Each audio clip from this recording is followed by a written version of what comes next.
Bonjour à toutes et à tous. Nous sommes aujourd'hui jeudi 29 octobre 2020. C'est le dernier numéro de votre émission d'information à l'actualité en débat de ce mois d'octobre. Pour clôturer ce mois, D'ailleurs, j'ai ouvert le mois d'octobre avec eux. Je clôture encore ce mois d'octobre avec eux. Tchaboré Bouraïma, le directeur de publication du journal Le Messager, et Abbas Issaka, le directeur de publication du journal Le Mania Libéré. Ella Tchaboré, bonjour. Oui, bonjour Anita et bonjour à celles qui nous regardent en ce moment, sans oublier ceux-là qui nous regardent en ce moment. Désormais, vous m'excusez, je ne vais pas préciser la dame parce que il semble que quand je le fais, je fais trop de jalouse. Ah bon? C'est ce qui m'a été reproché. Donc, madame, quand je dis toutes celles qui nous regardent en ce moment... Mine de rien, oui, vous l'avez déjà cité. Oui, c'est fini, vous avez compris. Donc, bonjour aux téléspectateurs de E47 et merci pour l'invitation. Merci à vous d'avoir répondu favorable à notre invitation. Abbas Issaka, directeur de publication du journal Le Mania Libéré. Abbas, bonjour. Bonjour Anita, bonjour à tous les téléspectatrices qui nous suivent en ce moment. Alors, nous rendons grâce pour avoir commencé le mois de rose et le terminer ce mois de rose. C'est une grâce pour nous. Ah oui, c'est une Surtout grande que bénédiction. nous avons un Nel Hadj avec nous. C'est une grâce. Premier conseil des ministres du gouvernement Dobé, c'était hier. Une aide financière exceptionnelle sera faite aux enseignants volontaires par le biais de la plateforme du programme Novici. C'est l'un des points qui ressort de ce conseil des ministres Tchaboré. Bonne nouvelle pour les enseignants volontaires, bien sûr. C'est une bonne nouvelle. C'est une bonne nouvelle, il faut le dire. Ces enseignants volontaires, franchement, depuis un certain temps, nous essayons de plaider leur cause dans nos colonnes et dans nos émissions. Nous pensons qu'ils en font beaucoup. Ils ne sont pas les seuls, c'est vrai, mais nous pensons que franchement, ils étaient quand même les laissés pour compte. Parce que ceux qui sont des permanents, on sait qu'ils ont ce qu'il faut à la fin du mois, mais les enseignants volontaires, vous savez, quand vous rencontrez un enseignant volontaire et qu'il vous raconte son calvaire, sa vie, la façon dont il aborde la vie et la manière dont il pense aborder cette rentrée scolaire, je pense que ça fait pitié. Et nous estimons que le gouvernement a bien fait de pouvoir leur inscrire sur la liste du programme Novici. C'est vrai que ce n'est pas grand-chose, mais je pense que c'est quelque chose quand même pour pouvoir soulager ces enseignants volontaires et leur permettre d'aller. Et nous estimons que le gouvernement pourrait encore faire mieux par rapport à leurs conditions de travail, par rapport à leurs conditions de vie, pour que franchement ces enseignants puissent continuer par donner le meilleur d'eux-mêmes. Il faut le dire, on le dit, tant vaut l'école, tant vaut la nation. Et nous savons le rôle que ces enseignants volontaires jouent. Vous avez, les gens sont restés dans ce enseignement volontaire depuis des années. Je connais. Qui sont restés depuis des années, mais qui ne sont pas engagés. On fait des concours, ils passent ces concours, ils ne sont pas retenus, mais ils ont également la volonté de continuer par donner ce qu'ils savent à nos enfants et pour la progéniture, pour l'avenir de demain, pour ceux-là qui vont prendre les rênes de ce pays, pour que le Togo continue par inscrire son nom en lettres d'or dans le Conseil des Nations. Moi, je pense que le gouvernement a bien fait, c'est une bonne nouvelle, mais on prie que le gouvernement continue par en faire autant. Il y a d'autres enseignants, il y a les enseignants confessionnels qui sont également là. Oui, il y a d'autres qui sont... Dans le communiqué, c'est dit que les discussions sont en cours. Et nous prions le gouvernement qu'il aille encore un peu plus loin par rapport à cette affaire pour que cette rentrée puisse se faire dans la sérénité et que l'année puisse se dérouler normalement, justement avec les mesures barrières qui s'imposent. Eh bien, Abbas, bonne nouvelle bien sûr, mais est-ce que c'est suffisant quand on parle de programme Novici pour les enseignants volontaires? On a vu un peu le programme Novici, ce que ça donnait. Oui, effectivement, je ne pense pas que ce soit là le vœu des enseignants volontaires. Quand les enseignants volontaires, comme on le dit, c'est eux qui sont pris en compte par les parents d'élèves. Puisque c'est des écoles qui se créent dans des villages où les gens veulent faire au moins scolariser leurs enfants. Donc c'est des gens qui sont pris en charge par les parents, ne sont pas à la charge de l'État. Et quand on les voit travailler, c'est que la majorité, ils sont plus majoritaires même dans la fonction publique, au niveau de l'enseignement, pas dans la fonction publique. Donc, ce que les autres réclamaient, je ne pense pas que ce soit ça que le gouvernement a pris hier comme décision, puisque le nouveau ministre de l'Éducation, le professeur Kokoroko, avait évoqué ça dans sa déclaration la dernière fois que ils vont prendre en charge ils vont passer à ces enseignants volontaires en créant ou en adoptant maintenant la deuxième phase de l'OBC. Mais au niveau des enseignants volontaires, ce n'est pas leur vœu, c'est pour eux, c'est qu'ils demandent à être intégrés tout de suite. Il faut qu'on organise les concours et une partie d'entre eux puisse être intégrés comme agents. Est-ce que c'est réaliste avec ce que nous traversons actuellement comme crise? Oui, c'est ça, j'ai dit que ce n'est pas encore réaliste. Et j'ai dit, ils sont volontaires. On dit un tien vaut mieux que de tout le monde. Ce que le gouvernement a fait comme pas maintenant, ils n'ont qu'à le prendre comme ça, en attendant de voir la suite. Parce que nous traversons une crise qui ne permet pas aujourd'hui au gouvernement d'organiser un concours de recrutement dans la fonction publique. Comme ça, même si dans certaines sociétés d'État, on le fait, mais aujourd'hui, qu'on le prenne comme ça, parce que les exigences qu'ils sont en train de faire là, je ne pense pas que pour le moment ça peut se faire. Je pense que c'est dans ces idées que le ministre de l'Éducation a dit, nous allons instaurer la deuxième phase de nos vici pour leur permettre de pouvoir vivre. Parce que quand ils sont là, ils vont faire grève, c'est pour pénaliser les parents d'élèves qui les paient, c'est pour pénaliser aussi les élèves.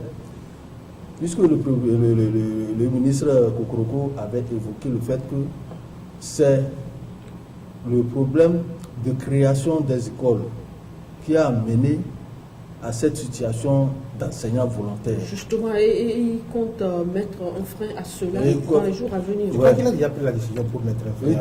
Il va mettre un frein à la création de ces écoles qu'on peut appeler des écoles anarchiques. Anarchiques, comme ça, voilà. Donc, des écoles anarchiques. Et il dit qu'il va prendre la décision de fermer ça. Mais au niveau des enseignants volontaires, ils disent que ce n'est pas ça la solution, ce n'est pas ça la vraie raison.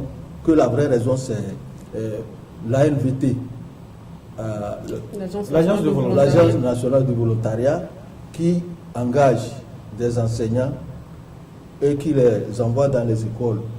Et par après, 5 ans après, on les relâche.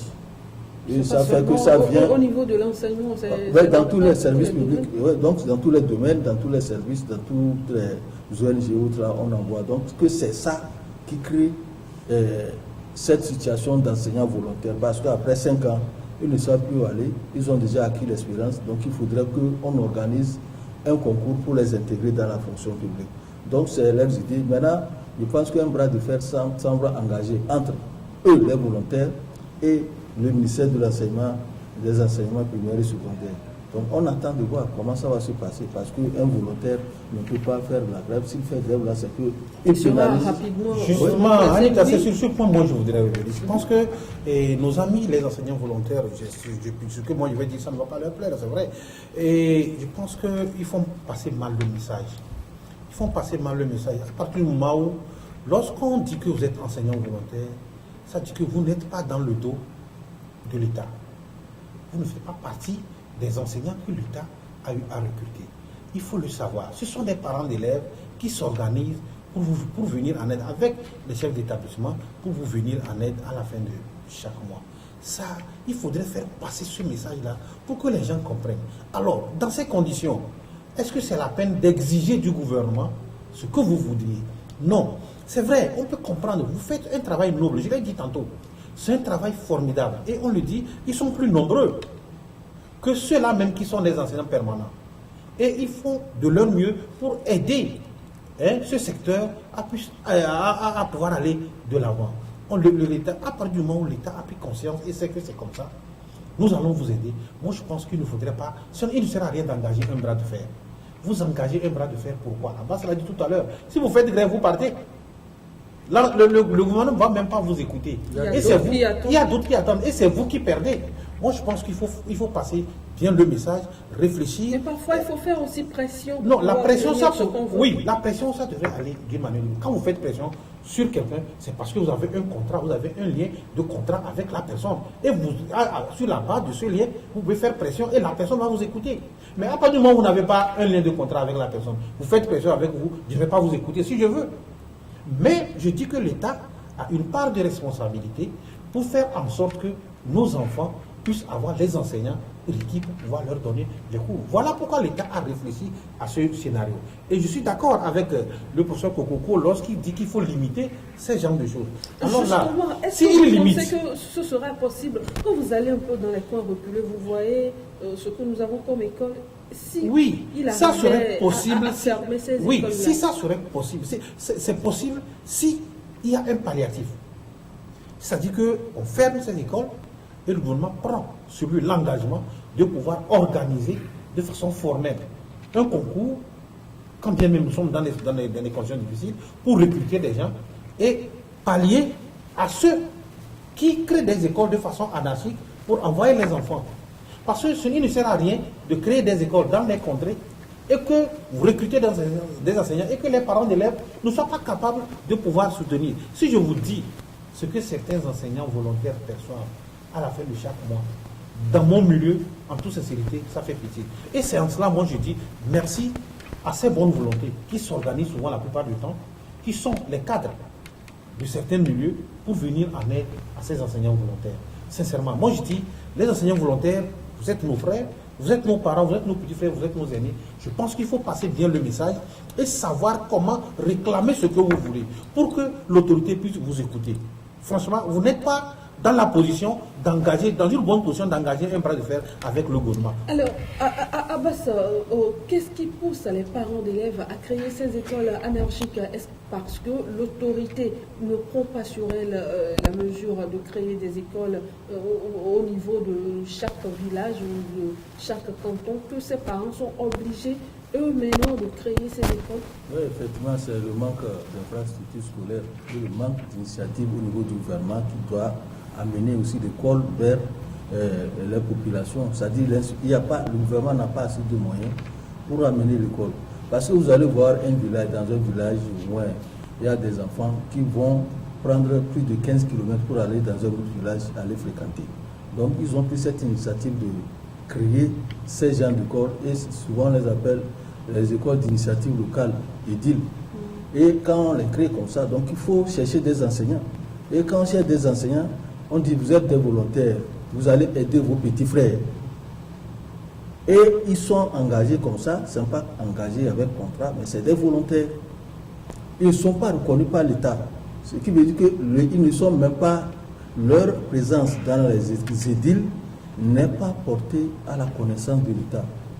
Pour que l'État puisse aussi les subventionner, comme ça se fait dans les écoles confessionnelles. Au niveau des écoles, on subventionne. Mais ici, c'est que c'est les parents. Nous avons créé. Et on vous dit, c'est vos jeunes frères, c'est vos enfants. Il faut aider-les. Donc, et même à base là-bas, il y a un danger. Il y a un danger. Le danger, c'est quoi? C'est par rapport au niveau. Voilà, au niveau. Mais laissez Abbas terminer, on en vient. Oui, c'est le niveau aussi, parce qu'on prend n'importe qui comme enseignant là-bas. Alors, la faute est à l'État. En fait, c'est que ça dépend aussi de la responsabilité de l'État de faire en sorte que tout le monde, tous les gens puissent aller à l'école, parce que c'est aussi un droit. Le droit d'aller à l'école, c'est un droit. Et quand les parents, tout ça, peut-être que quand ça commence comme ça, après l'État va après tout prendre en charge ces écoles-là. Et je pense que c'est dans cette initiative aujourd'hui que le ministre Kokoroko a dit nous allons faire tout pour arrêter ces genres de choses anarchiquement et penser à autre chose, voir comment on va améliorer la situation. Parce que quand vous n'avez pas de contrat avec l'État et que vous faites grève, vous engagez un bras de fer avec l'État, alors que vous n'avez rien, on dit si un avait voulu lancer la pierre, c'est qu'il faut qu'il sache qu'il a son pied sur la pierre. Mais vous avez mis le pied sur qui? Parce que vous partez aujourd'hui. Peut-être qu'ils ont une pierre.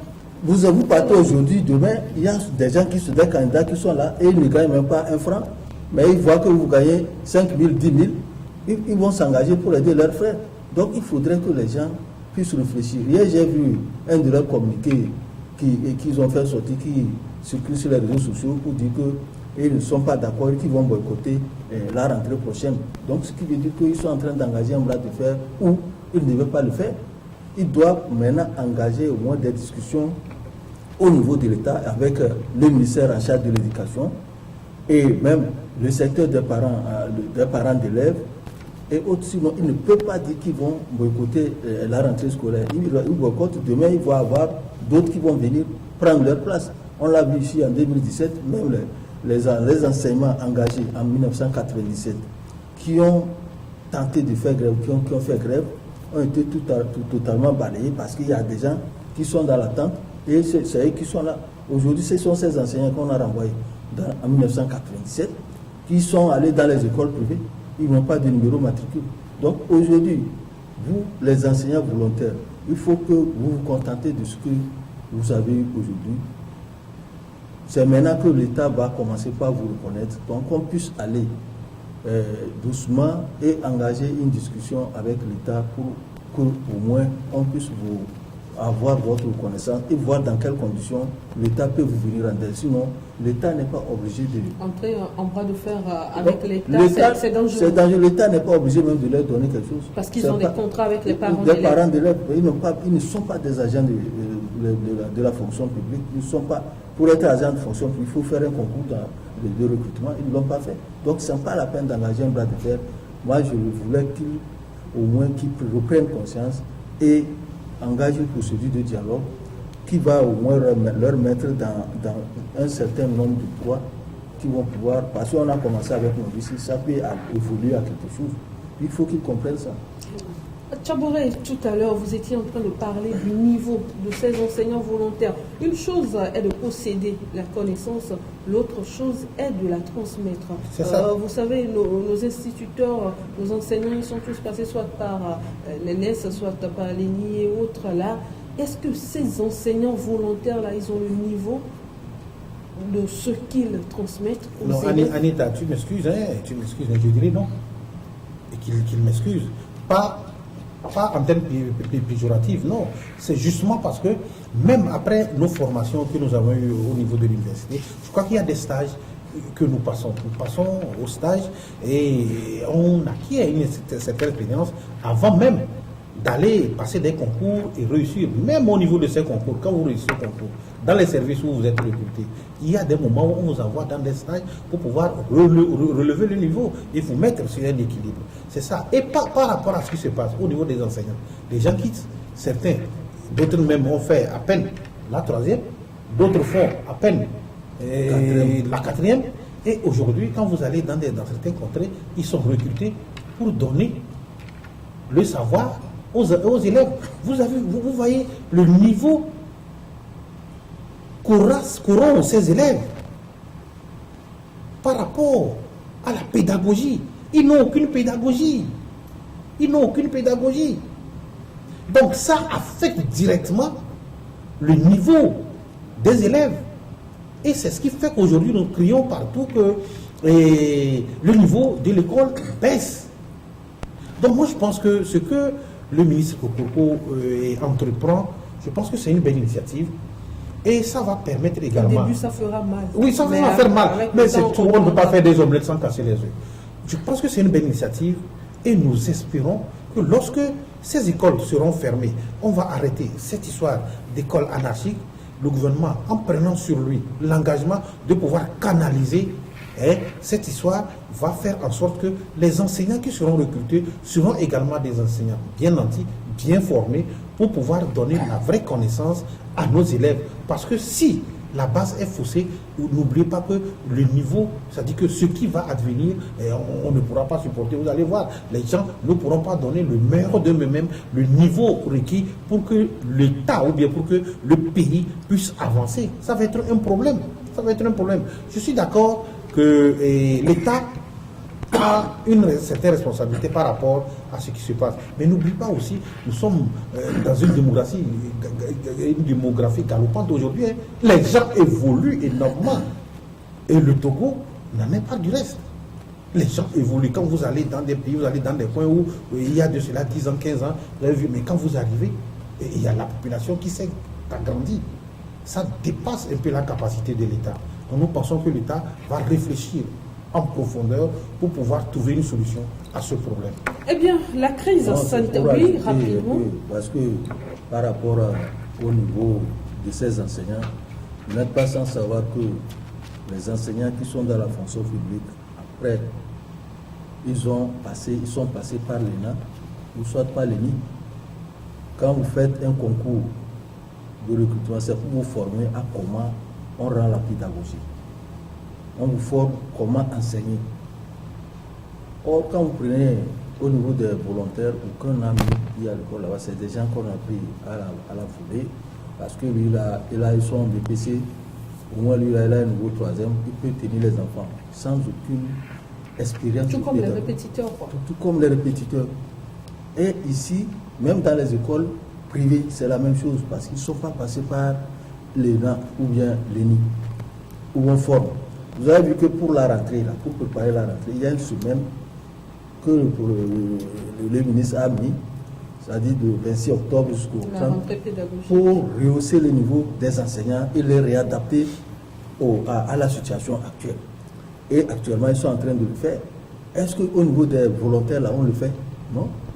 Et finalement, c'est eux qui vont dire qu'ils vont partir en grève et tout ça, là, parce que vous n'avez pas de niveau. Il faut aller doucement. C'est le niveau.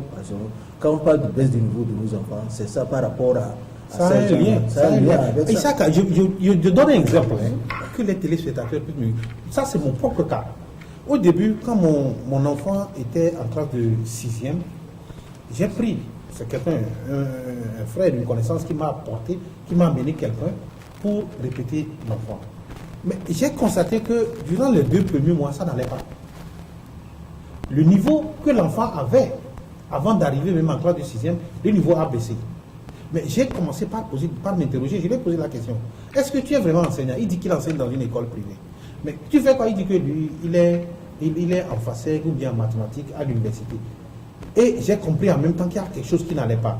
Rapidement, j'ai changé de répétiteur. Le répétiteur qui est venu m'a dit quoi? Que clairement, lui d'abord, il enseigne dans une école privée, mais il a suivi la formation, une formation qu'on donne à ses enseignants, et que celui-là qui était venu, il ne le dénigre pas, n'avait pas la formation requise pour pouvoir donner ces cours-là. Et quand j'ai vu, je vous assure que le niveau a carrément changé. Parce qu'ils disent qu'ils ont suivi une formation, et c'est ce qu'ils ont suivi, c'est ce qu'ils ont eu comme formation, c'est ce qu'ils essaient de léguer à l'élève. Donc c'est un exemple. Le gars, il est là, et c'est lui qui, cette année qui va reprendre, parce qu'il dit qu'ils ont fait cette formation, et il peut s'entretenir avec les élèves de la 6e jusqu'en 3e. Donc vous comprenez déjà qu'il y a quelque chose qui se passe, il y a un niveau, il y a une différence. Le niveau du répétiteur même, bien le niveau de l'enseignant agit sur le niveau de l'enfant. C'est seulement. Rapidement. Oui, c'est le niveau. C'est-à-dire quand nous parlons de baisse du niveau, aujourd'hui, c'est par rapport à ces gens de situation. On recrute des gens non formés comme volontaires pour aider leurs frères, mais c'est eux maintenant qui veulent soulever. Mais le problème du niveau demeure parce que la formation d'abord, quel que soit le cas, quand vous êtes recruté pour être dans la fonction publique, c'est la formation. On vous forme d'abord. Mais vous avez vu même au niveau du gouvernement, on a amené les nouveaux ministres. On a formé un séminaire de formation pour les outiller et voir comment ils vont travailler. Dans tous les secteurs de l'éducation, c'est comme ça. Quand on vous recrute dans une société ou dans un ministère, vous avez et on dit on envoie en formation pour ceci. Même au niveau de la presse, c'est la même chose. Nous formons des gens, nous formons, la presse aussi forme, nous sommes formés, on a été formés dans des écoles, on a été formés sur le tas pour faire le travail. Donc dans tout secteur, s'il n'y a pas de formation, c'est que c'est la baisse du niveau. Il y a problème. C'est ça. Eh bien, la crise sanitaire était également au cœur des discussions. Hier, la réouverture des lieux de culte à l'intérieur du pays. Dans le Grand Lomé, compte tenu de l'augmentation rapide de la pandémie, la réouverture des lieux de culte sera progressive par rapport à la réouverture des lieux de culte à l'intérieur du pays Tchaboré. C'est une sage décision, surtout avec les mosquées par exemple, les églises évangéliques.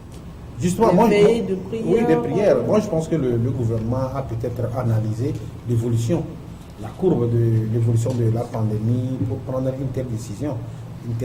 Et Je crois que la pression de ces regroupements religieux qui, depuis un certain temps, mettent la pression sur le gouvernement, je crois que ça a payé. Depuis un certain temps, vous avez vu.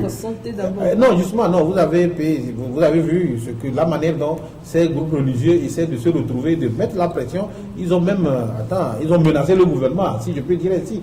Ils ont menacé le gouvernement, qu'ils attendent que les lieux de culte soient ouverts. Mais le gouvernement a également eu certaines responsabilités. Vous savez, entre-temps, si Sokodé et autres, certaines villes de l'intérieur du pays avaient été bouclées et il y avait des couvre-feux qui avaient été organisés, justement parce qu'il y avait une augmentation inquiétante de la maladie à ce niveau. Et aujourd'hui, et tout par rapport aux chiffres, tout semble donner raison au gouvernement et les gens ont compris quand même qu'avec ce qui s'est passé, il y a eu baisse.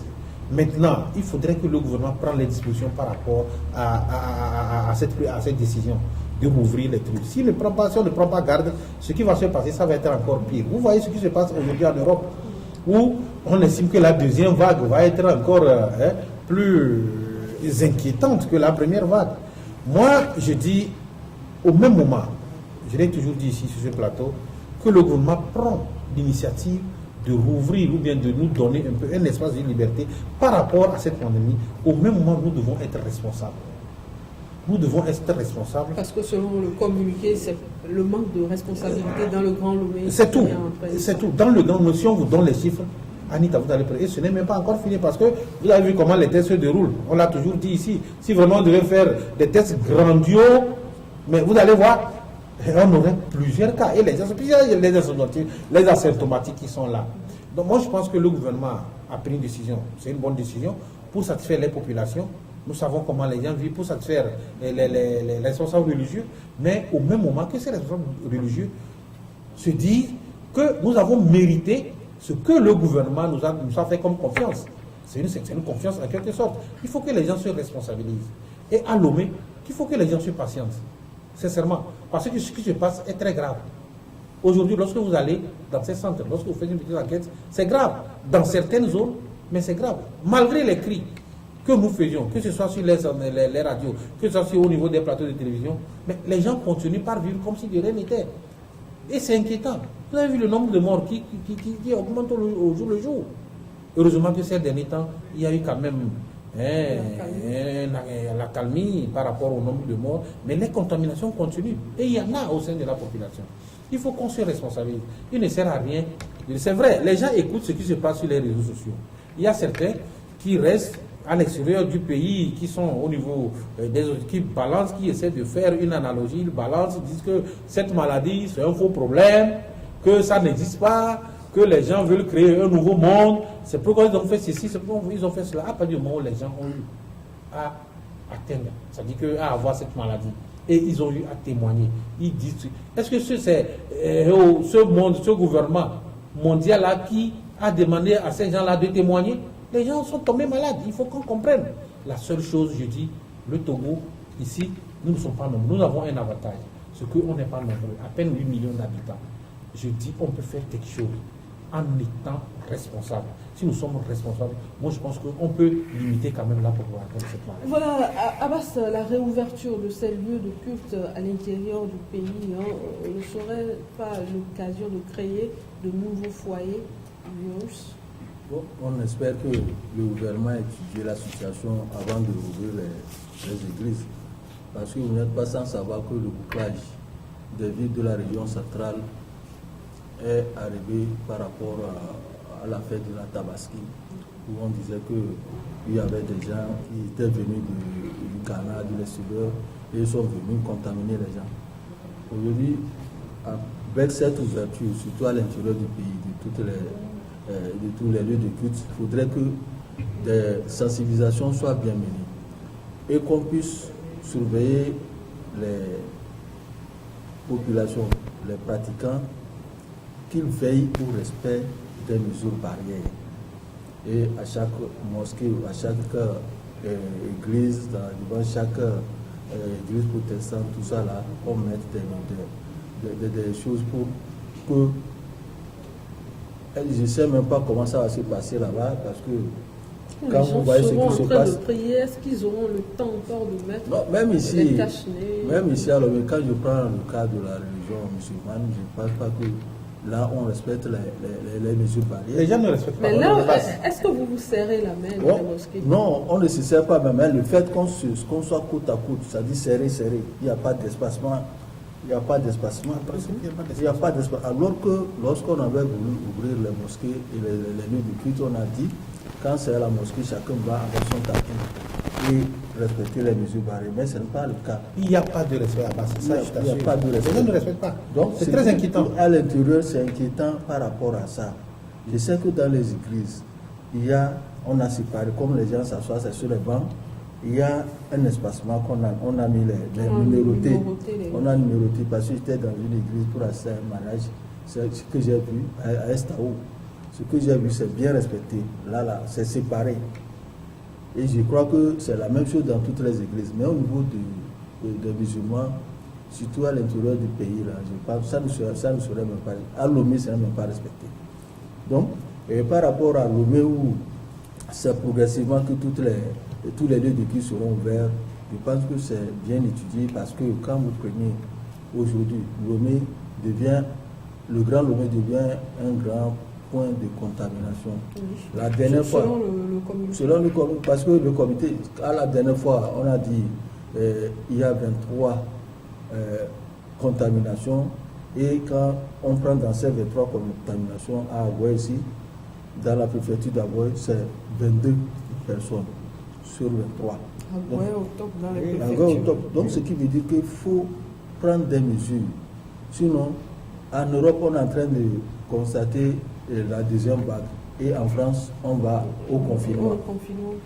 C'est à partir de demain. C'est à partir de demain. Si on ne prend garde où les gens, maintenant, il y a un relâchement total au niveau des populations parce que le gouvernement a réduit la restriction des mesures et que les gens font de n'importe quoi. Quand vous allez dans des lieux, des bars, dans les marchés et autres, les gens ne respectent rien, les bavettes ou on ne les porte même pas. Donc, dans les marchés, on les porte juste pour pouvoir entrer. Pour les marchés clôturés. Pour les marchés, il rentre et puis ça finit, il enlève ça. Il dit que s'il met ça, il ne peut pas parler pour. Donc ce problème, je pense que le gouvernement a étudié les deux cas avant de voir, mais que ce soit qu'on fasse respecter à l'intérieur. Or, à l'intérieur, il n'y a même pas beaucoup de, comment on appelle ça, les forces anti-Covid qui vont aller surveiller. Ça a nommé seulement qu'on voit le grand nombre. À l'intérieur, ce n'est pas le cas, parce que l'intérieur même manque beaucoup de forces de sécurité et autres. Aujourd'hui, que le gouvernement fasse tout pour contrôler.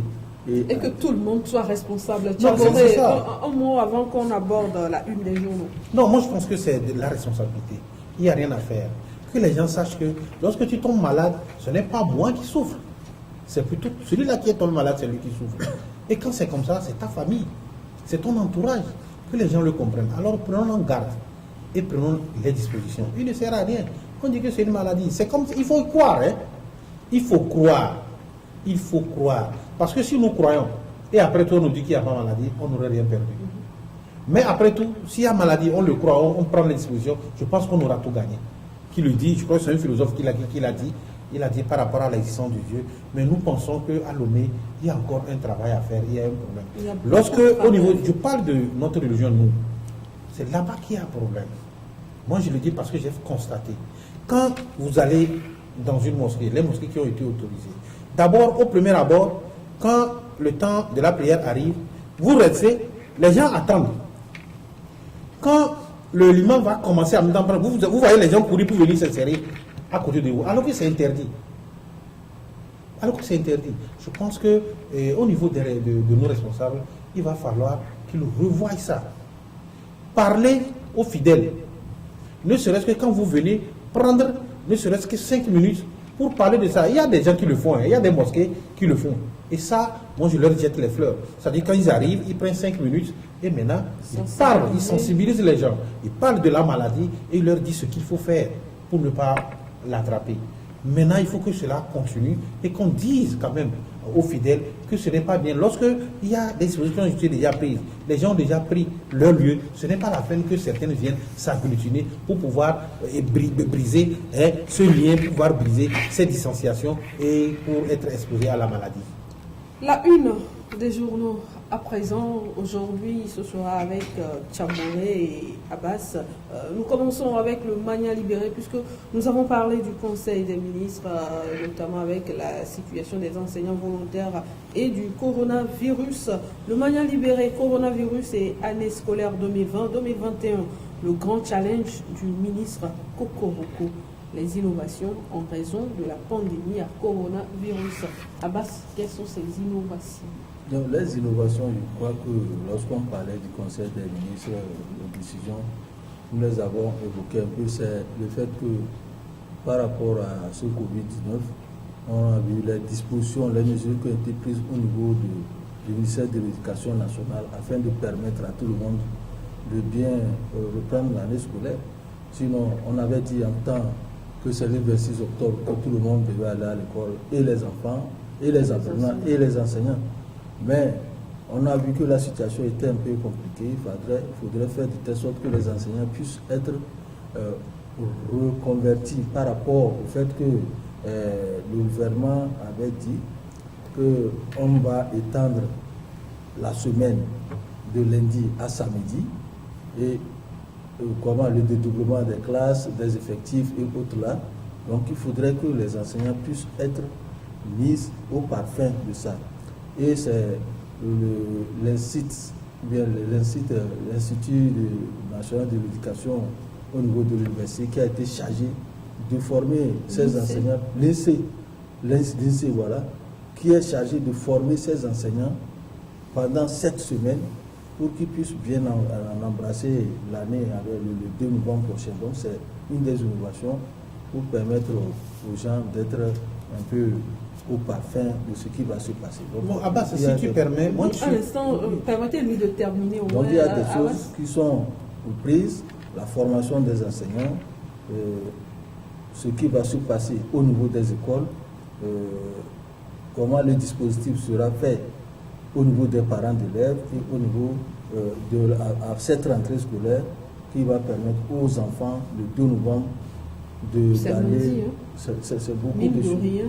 C'est lundi. Quelques jours, les élèves vont reprendre les chemins de cours. Oui, Anita, Tchaboré, vous aviez et Abbas a dit quelque chose que je voudrais appuyer, même au même moment, et soulever une inquiétude. Et par rapport à la pédagogie, par rapport à la formation qui a eu lieu au cours de cette semaine, moi je pense que c'est une bonne chose. Le gouvernement a bien fait de le faire pour pouvoir mettre les enseignants au parfum de ce qui va être fait. Maintenant, l'inquiétude se trouve à un niveau. Vous savez, le gouvernement avait annoncé qu'il devait avoir des appartements qui devaient être construits. N'oubliez pas qu'actuellement, il y a des salles de classe qui dépassent 100, et surtout dans le public. Ça, c'est un. Est-ce que ces appartements ont été déjà rédigés? La question reste posée. Mais non, parce que moi j'ai eu... Les centres que moi j'ai eu à visiter, je n'ai pas encore vu. Merci. Non, ça c'est pour dire que ça n'a pas été fait. Comment ça va se passer? Comment est-ce que ça va se passer? Là où l'effectif est à 100... Ce sont les appartements qui se font en 20-30 minutes. Là, mais seulement, il fallait quand même qu'on ait des essais pour rassurer quand même nous les parents d'élèves. Il y a une inquiétude à ce niveau. Et même, moi j'ai eu à apostropher certains enseignants qui ont dit que ça ne serait pas possible, que rien ne sera fait. Vous comprenez? L'inquiétude se trouve là-bas et nous pensons que le gouvernement doit faire quelque chose. Et si le gouvernement, les autorités nous écoutent en ce moment, moi je pense que c'est une inquiétude et les parents d'élèves sont inquiets en ce moment par rapport à cette situation. Lorsqu'on commence la rentrée, on nous l'a même dit, on dit qu'il n'y aura pas de risque zéro. Donc imaginez qu'il y ait une seule contamination. C'est pas une manière de nous faire peur. Non, il faut dire la vérité. Imaginons qu'il y a une seule contamination au sein de l'école. Vous comprenez? Franchement, moi je pense que le gouvernement, il faut qu'il nous rassure par rapport à ces dispositions. Les dispositions sont prises, c'est vrai, on a formé, mais il y a des dispositions qui ne sont pas encore prises et ça inquiète. Non, je pense que pour les appartements, il faut oublier ça. Ils ont déjà oublié. Ah bon? Oui, ils ont oublié les appartements. C'est pour cela que dans cette nouvelle mesure, il a dit. Il y aura les cours les mercredis soirs. Non, mais là, non, des enfants vont aller à l'école le matin. Et le soir, un autre groupe va aller. Mais pour alterner. Pour alterner, c'est-à-dire l'alternance au niveau des choses des enfants. Ça veut dire qu'il n'y aura plus d'appartements. Il n'y aura plus d'appartements, ça c'est oublié. Ça. C'était une proposition faite par l'ancien ministre de l'Éducation à Tchadidi. Mais peut-être qu'ils ont vu que c'est impossible. Et c'est pour cela maintenant, avec ce nouveau ministre, il a dit qu'on va faire les appartements et les cours alternés. Il y a un groupe de 30 ou 60 personnes par classe. 60 ou plus. 60 ou plus, il a dit, qui va venir le matin, et jusqu'à midi, 14 heures d'autres, un autre groupe vient. Donc c'est ça qui a fait qu'aujourd'hui, on a allé jusqu'à samedi pour faire donc pour les abattants, je ne pense pas que c'est pas encore d'actualité. Nous enchaînons avec la une du Messager. Je crois que c'est avec ça que nous allons terminer. Le Messager qui a parlé de la sécurité, terrorisme et extrémisme violent, l'appel du ministre Yak Damehan. Nous devons tous travailler pour maintenir notre pays en paix et en sécurité. Tchabouré. Moi, je pense que le ministre a tout dit, le ministre Yak a tout dit. Vous savez, c'est lui qui est en charge du portefeuille de la sécurité. Et quand il dit cela, il sait ce qu'il dit. C'est un dossier que moi j'ai repris, j'ai suivi sur la télévision nationale et ça m'a beaucoup plu. J'estimais qu'il fallait reprendre ça pour que nos populations puissent quand même être au parfum, pour que les lecteurs soient au parfum quand même de ce qui est fait, des dispositions. Maintenant que vous êtes en version papier, oui. Le Messager est dans tous les kiosques. Tous les kiosques, 250. Et même ainsi que le Mania libéré. Oui, ceux qui veulent aussi en version numérique peuvent quand même me joindre et je vais leur livrer ça rapidement. Donc le ministère... Si vous voulez le joindre, vous appelez le numéro de la télévision Espoir 47, je vous mets en contact avec lui rapidement. Non, je pense que ça serait une bonne chose, en contact avec moi rapidement, et tu le sais, quand tu le dis, tu sais là où ça va finir. Je pense que le ministre est revenu au niveau du terrorisme par rapport aux dispositions qui sont prises au niveau du gouvernement. Et le ministre a vraiment donné des détails sur ce qui est fait dans toutes les régions, sur ce qui est fait pour qu'aujourd'hui le Togo puisse être plus ou moins épargné. Le Bénin, il est revenu sur le fait que le Bénin a eu à sentir un peu le terrorisme et qu'aujourd'hui, au niveau de notre pays, les dispositions sont prises. Il a relevé également ce qui est pris au niveau des institutions sous-régionales, au niveau de la CEDEAO, au niveau de l'UMOA et au niveau également du Conseil de l'Entente. Il y a beaucoup de dispositions qui ont été prises et les dispositions ont été mises en place pour que le renseignement soit plus renforcé. Et c'est sur ça même qu'il a appuyé. Et nous pensons que les services au niveau du renseignement, les services de sécurité, en commençant par le ministre lui-même, franchement, moi je n'ai pas souvent l'habitude de jeter les fleurs au gouvernement, mais je pense qu'il y a un travail qui a été fait à son niveau. Et s'il maintient le cap, moi je pense que ça serait bien pour notre pays. Aujourd'hui, vous le constatez, tous les pays ont eu à goûter, mais le Togo est pour le moment épargné. Ce n'est pas pour autant, on prie Dieu, c'est ce qu'il a dit, ce n'est pas pour autant que nous soyons laxistes, qu'on puisse laisser les choses passer, d'où son appel. Il faudrait que tout le monde soit impliqué dans cette lutte et ça va donner quand même une force aux forces de sécurité, au ministère de la Sécurité, pour pouvoir continuer par mettre en place le dispositif pour protéger notre pays. Parce que, vous savez, sans la paix, sans la sécurité, rien n'est possible. Aujourd'hui, nous avons la pandémie et lorsque les djihadistes et le terrorisme, et les terroristes vont commencer par frapper, je pense que c'est un autre mal qui viendra s'ajouter à cette pandémie et on ne pourra pas supporter. Franchement, moi je dis bravo à cette sortie du ministre et je pense que les autorités, à commencer par le chef de l'État, va continuer par prendre ces dispositions pour que notre pays puisse être épargné. Et il faudrait que nous travaillions tous, comme l'a dit le ministre. Abbas, un mot rapidement avant qu'on clôture cette émission. Non, c'est que vous savez que depuis que cette histoire de terroriste est arrivée au niveau de la frontière nord, au Burkina Faso, les morts se comptaient par des centaines. Le ministre de la Sécurité a pris des initiatives en renforçant même la sécurité au niveau de la frontière Togo-Burkina Faso. Il avait mis en place ce qu'on appelle une cellule de crise et de surveillance composée des chefs traditionnels, des chefs religieux et puis des autorités locales pour surveiller, afin que au moins tout suspicion puisse être signalé. Et ça fait qu'aujourd'hui le Togo est quelque peu épargné de cette situation de terrorisme qui avançait vers le nord, puisqu'entre-temps on a tué un prêtre au niveau juste derrière la frontière, au niveau de Burkina Faso. Donc C'est des mesures qui ont été prises. Et aujourd'hui, il faut saluer le général Yak qui est en train de prendre ces mesures-là pour que le Togo soit épargné de cette tragédie qui est le terrorisme qui fait que les gens pleurent chaque jour leur mort et que c'est une initiative du ministère très allouée, qu'on l'encourage. Mais il ne peut pas travailler seul. Les forces de défense et de sécurité aussi ne peuvent pas travailler seul. Il faut la collaboration aussi de la population. Et la population s'y met, puisqu'il a tout mis dans un bord. Ce n'est pas l'affaire seulement des forces de l'ordre et de sécurité, mais c'est l'ensemble de la population qui doit signaler ce que la population voit qui est suspect dans son coin. Il faut commencer par aussi interroger, parce qu'on a dit que les armes circulent un peu facilement. Ce qui m'a intéressé au niveau du ministre, une seconde, ce qui m'a intéressé parce qu'il a abordé un aspect du terrorisme qu'aujourd'hui, que les gens ne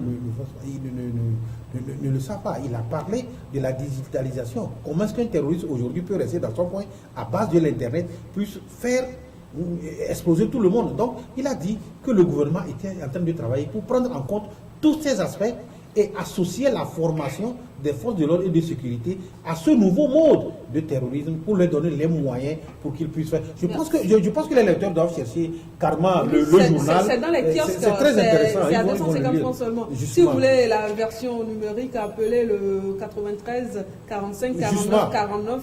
Eh bien, je vous mettrai en contact avec Tchaboré pour avoir. Non, vous viendrez prendre le journal chez moi pour livrer. Pourquoi tu insistes sur cette partie? Non, tu sais de quoi je parle. Merci à vous, Tchaboré, Abbas. Merci à vous également. Merci d'avoir commencé ce mois rose d'octobre avec moi et de l'avoir terminé avec moi dans cette émission, chers téléspectateurs. C'est donc fini pour ce numéro. Rendez-vous mardi à 10h. Au revoir.